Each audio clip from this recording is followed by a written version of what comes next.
Exercise 1.4 class 9 का solution देखते हैं। इंट्रो पार्ट बहुत अच्छे से हमने कर दिया था, बहुत बढ़िया तरीके से। अब देखते हैं, पहला क्वेश्चन लेते हैं। कह रहे हैं कि ये जितने भी इसके पार्ट्स हैं आपको ये बताना कौन कौन से इरेशनल नंबर है, कौन कौन से नहीं है। ठीक, अब एक बात सुनो, अगर मैं बात करूँ 2 - √5 की, 2 क्या है? रैशनल, और √5 क्या? इरेशनल। एक रैशनल और एक इरेशनल जब भी कभी मिलते हैं, कैसे भी कर लो, मल्टीप्लाई कर लो, डिवाइड कर लो, कुछ भी कर लो, आंसर क्या आता है? इरेशनल। इंट्रो पार्ट में सब बता दिया, इसका आंसर क्या आ जाएगा जी? अब ये सुनो, यहाँ पे बड़ा मजा आएगा। 3 रैशनल, √23 इरेशनल, तो ये इरेशनल और ये भी क्या? इरेशनल। तो आदमी सोचेगा इसका आंसर क्या है? इरेशनल। बट एक लॉजिक लगाओ, ये प्लस का है और ये माइनस का, कैंसिल नहीं होगा ये, तो आंसर कितना आया? 3। और 3 क्या है? रैशनल। क्लियर है? 3 क्या है? चलो जी, अब इधर आ जाओ। पहले कैंसिल, अगर कुछ सॉल्व हो रहा है तो इसको सॉल्व करो, ये मत देखो कि रूट देखा और कह दिया इरेशनल, ऐसा नहीं है। √7 से √7 सही हो गया, कितना है? 2/7, और 2/7 क्या है जी? रैशनल। ठीक है, इधर आ जाओ। 1/√2, 1 क्या है? √2 क्या है? एक रैशनल एक इरेशनल, डिवाइड होगा, आंसर क्या आएगा? इरेशनल। अच्छा, केवल पाई क्या है? इरेशनल। 2 क्या है? रैशनल। दोनों का मल्टीप्लाई होगा तो सॉरी बेटा, आगे आ जाओ, तुम ज़्यादा तुम्हारी शैतानी हो रही है, आगे उठ के आ जाओ, इधर आ जाओ। गलत बात है ना, पढ़ा रहे यार, अच्छे से करो, हमेशा इस्माइल मत छोड़ा करो ना। इधर आओ, इधर इस तरफ आगे बैठो। चलो, तो ये समझ आ गए? क्लियर है? चलो, अब ये कह रहे हैं इधर कि भैया इनको सॉल्व करो, इसका इसके साथ क्या हो रहा है? मल्टीप्लाई। अब देखना भैया, मल्टीप्लाई तो पहले 3 को उठाओ और इन दोनों के साथ मल्टीप्लाई करो, तो 3 × 2 = 6 प्लस 3 का √2 के साथ होगा तो 3√2।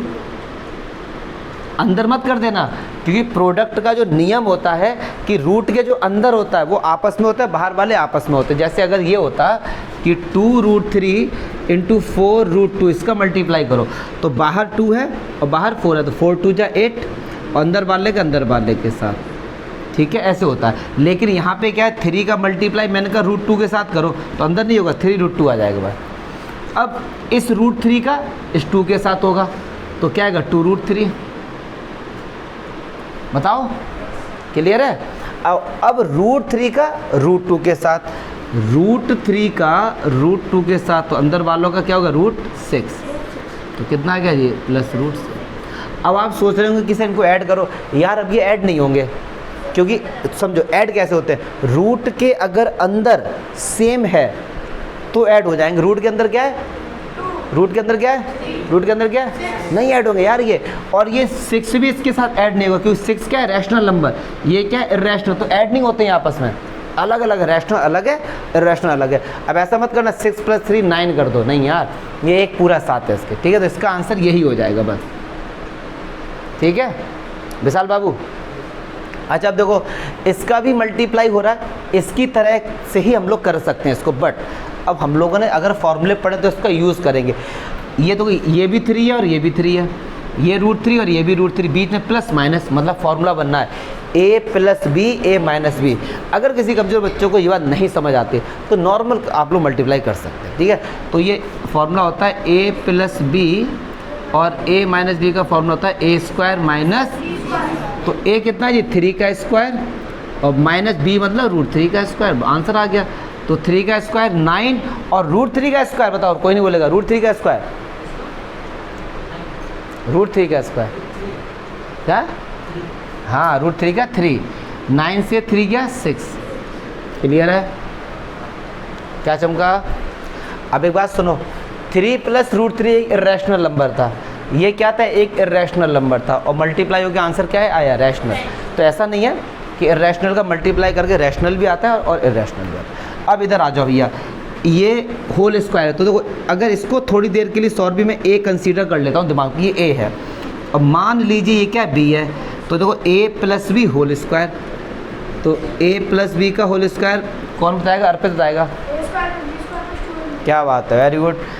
a² plus B square plus, अब समझना जरा, ए की वैल्यू क्या है जी, √5, तो √5 का स्क्वायर, बी की वैल्यू क्या है जी, √2, तो √2 का स्क्वायर प्लस 2, ए कितना है जी, √5 और बी कितना है, √2, √5 का स्क्वायर, गुड, √5 का स्क्वायर 5, क्योंकि स्क्वायर से अंडर रूट कैंसिल आउट हो जाता है, √2 का स्क्वायर, √2 का स्क्वायर, गुड, प्लस, अब देखो 2 है ना ये, अब √5 और √2 का मल्टीप्लाई हो रहा है, तो अंदर वालों का मल्टीप्लाई, 5 2 जा 10, अब 5 + 2 7, तो 7 + 2 √10, क्या चमका, ये 7 + 2 ऐड नहीं होंगे यार, ये इसके साथ है, ये ऐड नहीं हो सकते ये, ठीक है मेरे भाई।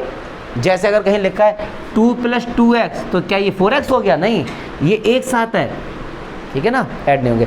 ऐसे इसका देखो √5 √5, √2 √2 सेम है, और बी जो माइनस प्लस, मतलब a - b a + b, a² - b², तो a की वैल्यू क्या, √5 माइनस √2 का स्क्वायर, तो करेंगे बेटे √5 का स्क्वायर, वेरी गुड, √2 का स्क्वायर, 5 से 2 गया, क्या चमका, कोई डाउट।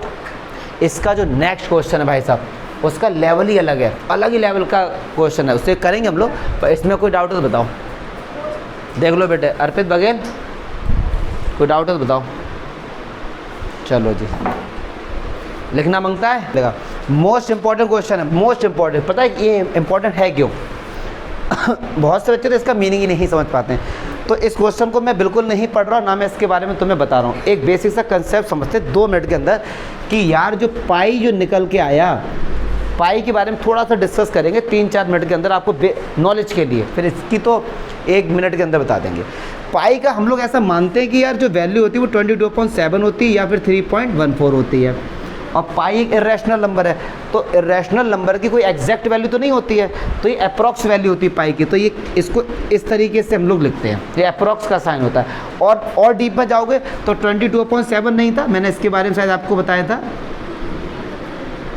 ये था पाई का जो आंसर आया था ये था, लेकिन अब दिक्कत ये आ रही कि सर पाई का आंसर आया कहाँ से, तो आर्यभट्ट ने क्या जो एक्सपेरिमेंट दिया था वो जल्दी से मैं आपको एक्सपेरिमेंट बता रहा हूँ, और आप घर पे भी परफॉर्म कर सकते हैं। उन्होंने क्या किया कि एक सर्कल शेप में इस तरीके से एक लिया फिगर, और एक थोड़ा इससे बड़ा लिया, ऐसे उन्होंने कई सारे फिगर लिए थे, बट मैं आपको 2 के ही करके समझाना चाह रहा हूँ, ठीक है। कई सारे, एक बहुत बड़ा सर्कल लिया था, काफ़ी ज़्यादा बड़ा एक्सपेरिमेंट किया उन्होंने, तो किया क्या उन्होंने, आपने ये सर्कल बनाया, घर पे परफॉर्म कर सकते, बैंगल बॉक्स में से एक निकाल लेना चूड़ी और में करके देख लेना, कर सकते आप।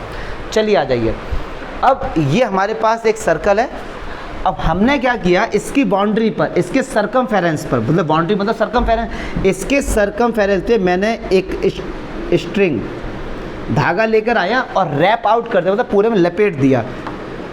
क्या इतना हम लोग कर सकते हैं, फेविकॉल से हमने ऐसे चिपका दिया, इस तरीके से कर सकते हैं ना ऐसा हम लोग, ठीक है। फिर उस धागे को तोड़ के ज़मीन पर इस तरीके से हमने डाल दिया, कर सकते हैं एक्सपेरिमेंट, समझ आ रहा ना, कि इसके चारों तरफ धागे को लपेट दिया और तोड़ के ज़मीन में इस तरीके से कर दिया। अब एक धागा लिया जो इसका डायामीटर था, एकदम सीधी लाइन इस तरीके से, इतना नापा और उसको ज़मीन पर हमने इस तरीके से डाल दिया, क्लियर। यही एक्सपेरिमेंट हमने बड़े वाले सर्कल के भी साथ किया भैया, धागे को लपेटा, ज़मीन में तोड़ के इस तरीके से डाला, और वो इसके डायमीटर ज़मीन तोड़ के डाला। फिर हम स्केल लेके आए, रूलर, क्या चीज़ लेके आए, रूलर मतलब स्केल लेके आए, उससे इसकी लेंथ को हम लोग मेज़र कर सकते हैं और इसकी लेंथ को भी मेज़र कर सकते हैं। ये कायदे में क्या है, सरकमफेरेंस ही तो है, ये सरकमफेरेंस ही तो है, और ये हमारा क्या है, डायामीटर। तो सरकमफेरेंस को हमने C से इंडिकेट किया और डायामीटर को हमने D से इंडिकेट किया, ऐसे हमने इसको भी मेज़र किया, ये हमारा सरकमफेरेंस है, ये हमारा डायमीटर। फिर हमने क्या किया, C और D का आपस में डिवाइड किया। अब आप कहेंगे सर डिवाइड ही क्यों, मल्टीप्लाई क्यों नहीं, अरे भैया मल्टीप्लाई भी हम लोग कर सकते थे, बट एक्सपेरिमेंट हो रहा था ना वहाँ, तो यस और नो, एक्सपेरिमेंट हो रहा था।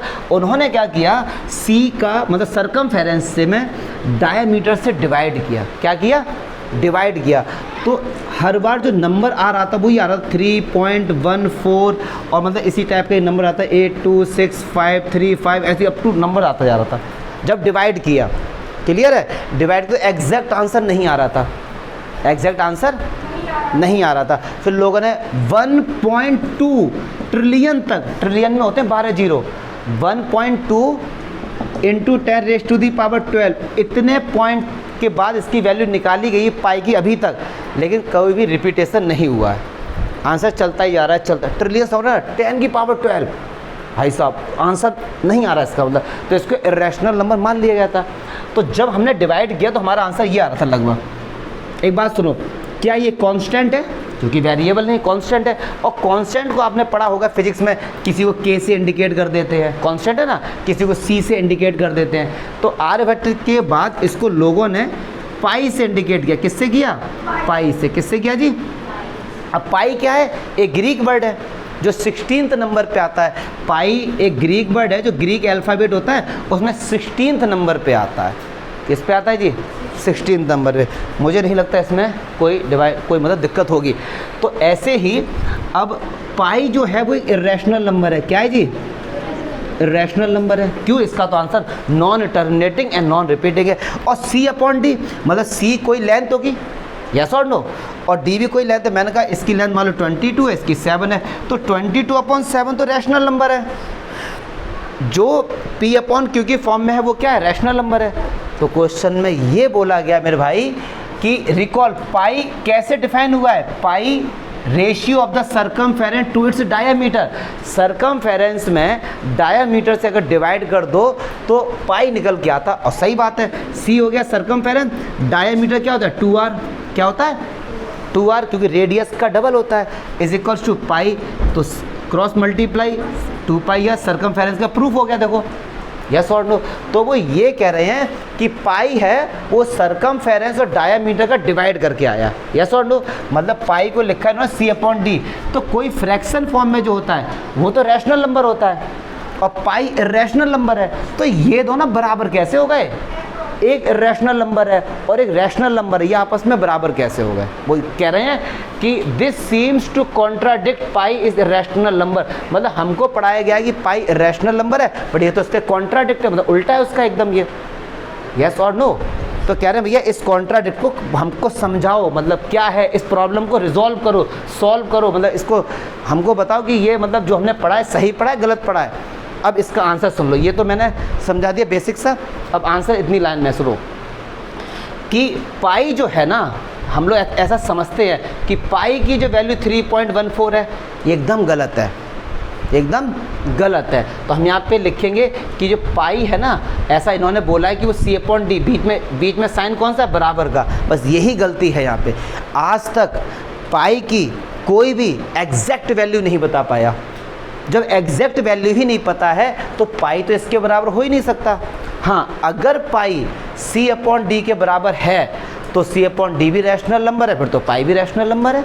अगर जैसे मैंने बोला कि x बराबर b है, अगर b इरेशनल नंबर है तो x भी तो इरेशनल होगा, या x रैशनल है तो b भी क्या होगा? रैशनल होगा। तो सुनो ज़रा, हम यहाँ पे लिखेंगे कि 3.14 और 22/7 is not a exact value of pi. This is the approx value of pi. ये पाई की क्या है? अप्रोक्स वैल्यू है, एग्जैक्ट वैल्यू नहीं है। इसीलिए ऐसा है कि C/D तो रैशनल है, पाई है क्या है? बस आंसर इसका यही है। इतनी लाइन आपको लिख के आनी बस, this is your answer. But आपको समझाने के लिए कि ये जो बोला गया था ये क्या है, पाई का कैसे प्रूफ आया, पाई कहाँ से निकल कर आया, तो ये एक्सपेरिमेंट हुआ था पाई के साथ।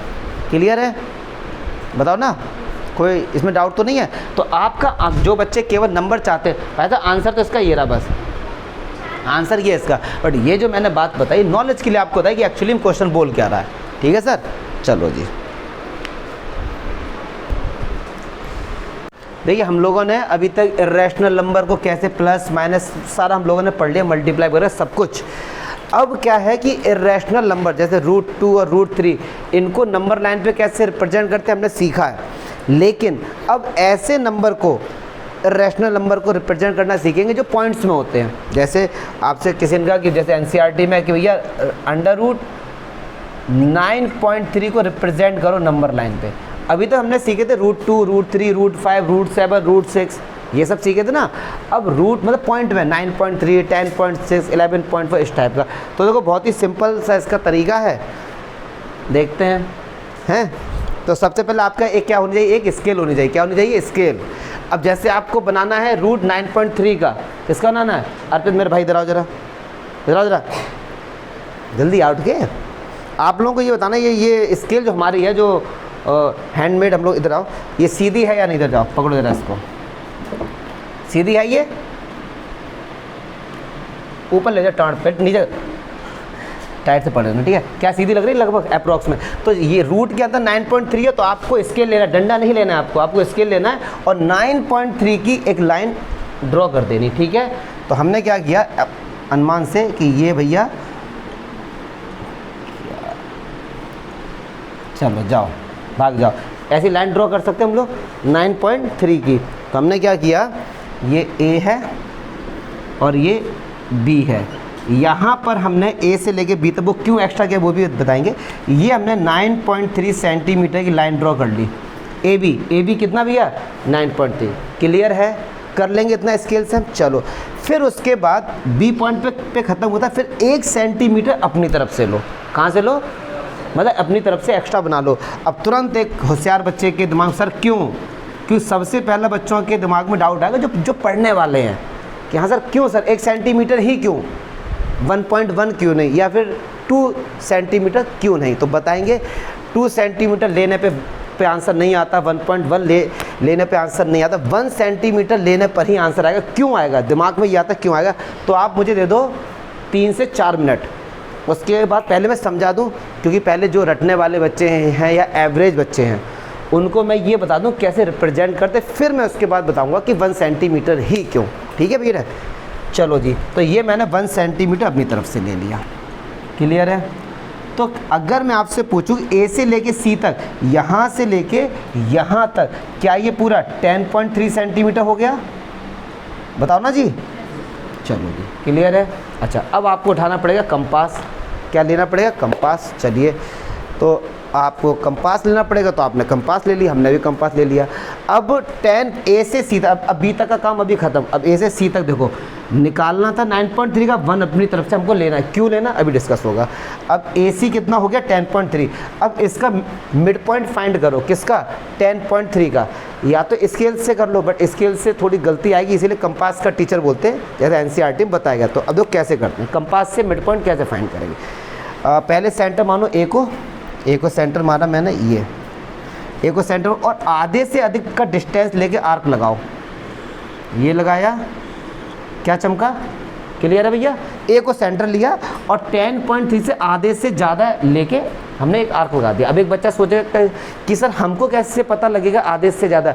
अरे बेवकूफ़, 10.3 का लगभग ये तो मिड पॉइंट होगा अनुमान से, तो यहाँ तक का ले लो। कंपास से डिस्टेंस आधे से ज़्यादा लेना है। ठीक है सर?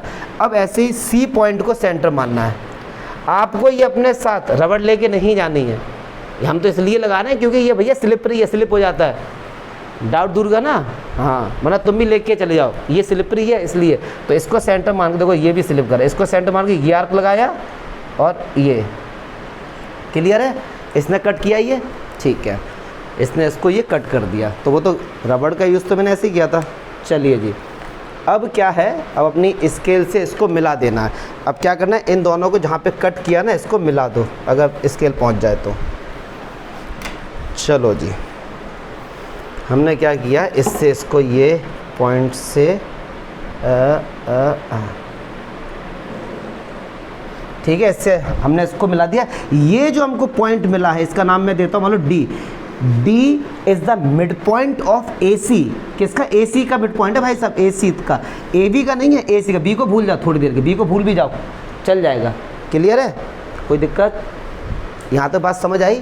A को सेंटर लो और C को सेंटर, B को भूल जाओ थोड़ी देर के लिए। चलिए जी, इसके बाद क्या करना है आपको, अब ये बात बताओ, अगर D मिड पॉइंट है तो D से लेके A तक का डिस्टेंस और D से लेके C तक का डिस्टेंस बराबर होगा। यस और नो? हमने क्या किया कि अब D को मिड पॉइंट माना, D को बीच का पॉइंट लिया और सी तक का डिस्टेंस ले लो या ए तक का डिस्टेंस ले लो, होंगे तो बराबर ही। थोड़ा अगर आगे पीछे होगा तो आपको भावना समझनी है। अरे आ जा यार, क्लियर है। हमने क्या किया, यहाँ देखो हमारी गरीबी पे हंसो मत, डिजिटल बोर्ड होता हो जाए, लेकिन आप लोग ये समझो, हमारी भावनाओं को समझो बस। हमने क्या किया, इस तरीके से ये बना दे, क्लियर है। बना देंगे हम लोग कितने सारे, आपको एक ही बनाना है, ठीक है। क्या इसको सेंटर लेके आप एक सेमी सर्कल बना सकते हो? बताओ ना यार, बना लोगे ना भैया। डी को सेंटर मान के, डी को सेंटर लेके सेमी सर्कल हम लोग बना देंगे, ठीक है जी। चलो अच्छा, अब देखना लगभग यहाँ से है, कोई दिक्कत नहीं। सी को यहाँ पे कर, अपने हाथ में यहाँ पे सी को ले लो। ये हमारा इस तरीके से मिड पॉइंट है, क्लियर है सर। ये हमने एक सेमी सर्कल बना दिया, आपको दो दिख रहे हैं, बस समझ जान देखो। मेरा कहने का मीनिंग ये है, चिंता मत करो, बहुत जल्दी ही अपने पास भी आने वाला डिजिटल बोर्ड, क्लियर है। तो ये हमारा क्या था, बी पॉइंट था, ये हमारा सी पॉइंट था। यहाँ तक कोई डाउट है? एक बार फिर से 9.3 का डियर बनाना था, 9.3 का डिस्टेंस लिया 1 सेंटीमीटर अपनी तरफ से, फिर AC का हाफ किया, फिर उस पॉइंट को लेके सेमी सर्कल बना दे, क्लियर है। बस अगली लाइन में आंसर आ जाएगा।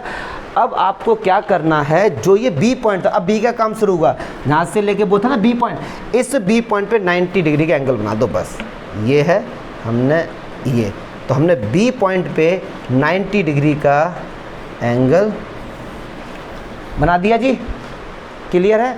तो B पॉइंट से 90 डिग्री का जो एंगल बनाया है, और सेमी सर्कल को जिस पॉइंट पे कट गया उसका नाम मान लो हमने दे दिया E। क्या दे दिया? E।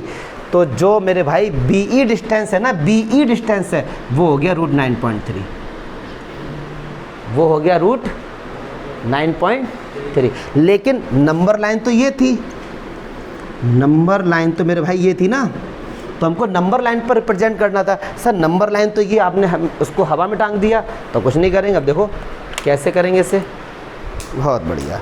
तो अब B पॉइंट को सेंटर मानो। देखो भैया हमने B पॉइंट को क्या किया जी, सेंटर माना। इतना डिस्टेंस है ना 9.3, इतना डिस्टेंस क्या है 9.3।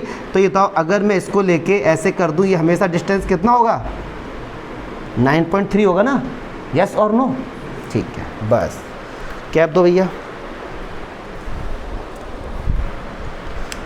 तो अब क्या हुआ, हमने इस C पॉइंट को आगे बढ़ाया, इसने इसको यहाँ काटा, तो ये डिस्टेंस B से लेके यहाँ तक का डिस्टेंस, ये जो डिस्टेंस है ये हमारा मिल गया √9.3। कोई डाउट है तो बताइए। फिर से एक बार देख लेते हैं, जल्दी से देख लेते हैं। 9.3 का डियर बनाना था, तो 9.3 डिस्टेंस मतलब सेंटीमीटर का एक डिस्टेंस हमने ड्रॉ किया, एक लाइन ड्रॉ की, 1 सेंटीमीटर अपनी तरफ से लिया, फिर AC हो गया 10.3, उसका हाफ किया, मिड पॉइंट आया D को सेंटर लेके एक सेमी सर्कल बनाया। B पॉइंट तक था ना 9.3, फिर B पे 90 डिग्री का एंगल बनाया, ये डिस्टेंस आ गया, फिर B को सेंटर लेके यहाँ पे किया, तो ये हमारा हो गया 9.3। अब मैं आपको बताने जा रहा हूँ कि सर 1 सेंटीमीटर ही क्यों, ठीक है। अब इसके पीछे का भी जो लॉजिक है ये हो गई। अब होशियार बच्चों वाली बात है, कमज़ोर बच्चे केवल इतना बना लें तुम्हारे फुल मार्क्स आ जाएंगे, मतलब 3-4 नंबर आ जाएंगे। अब होशियार बच्चे समझें कि सर क्यों, मतलब 1 सेंटीमीटर क्यों। तो चलिए अब देखते हैं। आपको किसी ने बोला कि आपको इतने में मैं समझाऊंगा, इतने में, कि इसको मैं चाहता नहीं हटाना, कि सर √x को नंबर लाइन पर रिप्रेजेंट करो। किसको? √x को। समझना, तो मैंने बोला क्या था कि रूट के अंदर 9.3 है, तो 9.3 सेंटीमीटर की लाइन ड्रॉ कर दो। अगर x है तो 1 सेंटीमीटर की लाइन ड्रॉ कर दो, यस और नो? कोई दिक्कत? ठीक है, जहाँ दिक्कत हो कनक बेटे स्टॉप कर देना। अब ये A पॉइंट है, ये B पॉइंट है। फिर उसके बाद मैंने कहा कि 1 सेंटीमीटर की लाइन ड्रॉ कर लो, ठीक है। देखना हमने क्या किया, 1 सेंटीमीटर ये लाइन ड्रॉ कर ली, C पॉइंट। अब मैं आपसे पूछूं AC कितना हो गया, AC तो x+1, यस और नो? इतना x था, इतना बनता है, AC कितना हो गया, x+1। अब x+1 का हाफ किया, जैसे अभी इसका हाफ किया था इस तरीके से, तो ये मान लो यहाँ पर आया, ये D पॉइंट हो गया।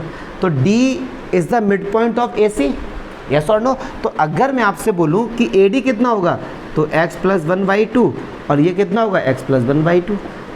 समझो फिर से, AC x+1 है, किसी का भी हाफ करते हैं उसमें 2 से डिवाइड कर देते हैं। मैंने आपसे कहा y का हाफ करो तो y/2, मैंने आपसे बोला x का हाफ करो सर x/2, x+1 का हाफ करो x+1/2, यस और नो? हाफ का मतलब क्या होता है, डिवाइड बाई 2 कर देना। तो क्या AD डिस्टेंस x प्लस 1/2 हो गया? बहुत बढ़िया आता है। फिर आपसे बोला था B पे 90 का एंगल बनाओ, 90 का एंगल बना दिया था। क्लियर है? अब सारे बच्चे जरा एक बात बताना, OA कितनी है? x प्लस 1/2, यस और नो? तो मैं आपसे पूछूँ, इसका नाम मैंने E दिया था, तो अगर मैं आप सोचूँ DE क्या होगा, तो ये भी तो x प्लस 1/2 होगा क्योंकि रेडियस है। ये भी x प्लस 1/2, ये भी x प्लस 1/2, ये भी x प्लस 1/2 क्योंकि रेडियस है ना मेरे भाई। अरे बताओ ना यार, अगर सर्कल की रेडियस x प्लस 1/2 है तो हर जगह वो x प्लस 1/2 ही होगी। ठीक है, इसीलिए होशियार बच्चे देख लें, और होशियार तो सभी हैं, बस समझने की कोशिश करें। चलो, तो हमारे पास DE डिस्टेंस कितना हो गया? x plus 1/2। अच्छा एक बात बना, A से लेके B तक का डिस्टेंस कितना था? x। कितना था? x। और AD कितना है? x plus 1/2। अगर मैं इससे इसको माइनस कर दूं, x में से इसको माइनस कर दूं, तो क्या BD निकल के आ जाएगा? यस और नो? तो इसका एलसीएम 1, तो ये आया 2, तो 2x माइनस का x और माइनस का 1, तो क्या x माइनस 1/2 आया? तो ये डिस्टेंस कितना हो गया? x minus 1/2। क्लियर? अच्छा, हमको निकालना क्या था? DE। तो सुनो भैया, राइट एंगल ट्रायंगल है, 90 के सामने वाला हाइपोटेन्यूज, तो x प्लस 1 का होल स्क्वायर बराबर x माइनस 1/2 का होल स्क्वायर और प्लस BE का होल स्क्वायर। पाइथागोरस थ्योरम यही तो होती है। अगर मैं इस राइट एंगल ट्रायंगल की बात करूं, फिर से देखो, आप लोगों के चेहरे देख के मुझे ये लग रहा है ये ना तो तुम्हारे टीचर बताएंगे ना तुम्हारे एग्जाम में आएगा, बट हमारे अंदर क्या एक चीज़ है कि होशियार बच्चों के दिमाग में ये क्वेश्चन आए कि सर 1 क्यों, तो उसका मैं प्रूफ बता रहा हूँ कि 1 लेके क्यों हुआ। ठीक है भैया? अब चलो इसको माइनस करेंगे, तो ये x प्लस 1/2 ये ना, ये इस तरफ आएगा, तो कोई डाउट? ये इस तरफ आ गया माइनस। अब देखो, ए स्क्वायर माइनस बी स्क्वायर, एक बार प्लस एक बार माइनस। फॉर्मूला क्या होता है ए स्क्वायर माइनस बी स्क्वायर का? ए प्लस बी और ए माइनस, चलो ए इसको मान लो, बी इसको, एक बार इनको ऐड करो, x plus 1/2 x minus 1/2 into A minus B, x plus 1/2 minus x minus 1/2। दोनों का एलसीएम 2 है तो ऊपर वाले ऐड हो जाएंगे, x plus 1 plus x minus 1/2। ऐसे नीचे ये 2, x प्लस 1 माइनस का x और प्लस का 1। एलसीएम लेना तो आता ही होगा ना। चलो जी, 1 से 1 कैंसिल, x और x 2x/2। अब इधर देखो x कैंसिल हो गया और 1 प्लस 2/2 बराबर BD का स्क्वायर, BE का स्क्वायर। तो 2 से 2 तो ये तो 1 ही हो गया, और 2 से 2 ये भी कट गया। तो इधर कितना था? x बराबर BE का स्क्वायर, और स्क्वायर जब भी हटता है इधर क्या आता है? Under root. तो क्या BE देखो रूट x आ गया, और यही तो निकालना था ना हमको। तो इसलिए 1 सेंटीमीटर ले, अगर आप 2 सेंटीमीटर लेते तो नहीं आंसर आ रहा था, फिर 2x आएगा, 3 लोगे 3x आएगा। अगर वो ये कहते कि रूट x को नहीं 2 रूट x को रिप्रेजेंट करो नंबर लाइन पे, तो आपको ये 2 लेना होता। अगर कहते 3 रूट x रिप्रेजेंट करो नंबर लाइन पे, तो जो 1 सेंटीमीटर है ना, वहाँ पे 3 सेंटीमीटर एक्स्ट्रा लेना होता। ये मैं बहुत डीप की बात बता रहा हूँ, नॉलेज की बात बता रहा हूँ, वरना नंबर वाली बात खत्म हो गई। तुम इसको करके आ जाओ, ना तुम्हें कोई बता रहा है और ना तुमसे कोई एग्जाम में पूछ रहा है ये। बट अगर आपको ये कंसेप्ट समझ आया तो आप और बच्चों से ना भीड़ से अलग हो गए, आप और बच्चों से अलग हो गए अगर आपको ये बात समझ। क्योंकि NCERT में है रूट x, मैंने दे दिया अपने यहाँ पे कि भैया 2 रूट x को रिप्रेजेंट करो। अब तुम कंफ्यूज हो गए यार, अब क्या करें? यस और नो? तो कुछ नहीं करना, जो 1 सेंटीमीटर लिया उसकी जगह 2 एक्स्ट्रा ले लेना। क्या चमका? बताओ ना यार, क्या ये थोड़ी बहुत समझ आई कि 1 सेंटीमीटर क्यों? 1 सेंटीमीटर लेने पे ही आंसर रूट x आ रहा था, 2 लेने पे 2 रूट x आ रहा था, 3 लेने पे 3 रूट x आ रहा था, इसलिए। ठीक है? तो आई थिंक यार मैं समझा पाया, वरना ये तो ठीक है, ये तो कर ही लो आप। चलो रैशनलाइज देखते हैं। इसमें बोला गया रैशनलाइज विद डिनोमिनेटर, मतलब डिनोमिनेटर जो है वो इरेशनल है ना, इसको रैशनल बना दो बस। तो एक बात, नीचे √7 है ना, तो √7 से ऊपर नीचे मल्टीप्लाई कर दो, तो √7 का 1 के साथ होगा √7 और √7 7। अच्छा कोई बच्चा ऐसा तो नहीं सोचा कि 7 से 7 काट दो यार, ख़त्म करो कले, वो रूट के अंदर भाई साहब, ऐसे नहीं होगा। हाँ जी बाटी नहीं आया, √7 का √7 के साथ मल्टीप्लाई करो, आंसर क्या आएगा? 7 7 14 है, √14 क्या होता है? 7। ठीक है बेटे? चलो अब इसको कह रहे हैं रैशनलाइज करो। अब देखो ये मैंने इंट्रो पार्ट में सब बता रखा है, बीच में माइनस का साइन है, प्लस का कर दो बस, अब एक बच्चा सोच रहा है सर क्यों प्लस का, यार क्यों प्लस का, इसलिए क्योंकि फॉर्मूला बन जाएगा ना ए स्क्वायर माइनस बी स्क्वायर का, और जहाँ कहीं रूट आ जाए उसको हटाने के लिए स्क्वायर कर दो उसका कैसे भी ना, तो हट जाता है। तो चलिए जी 1 का मल्टीप्लाई √7 के साथ √7, 1 का मल्टीप्लाई √6 के साथ। अब देखो a minus B A plus B, तो A square minus B square, क्या जमगा। चलो जी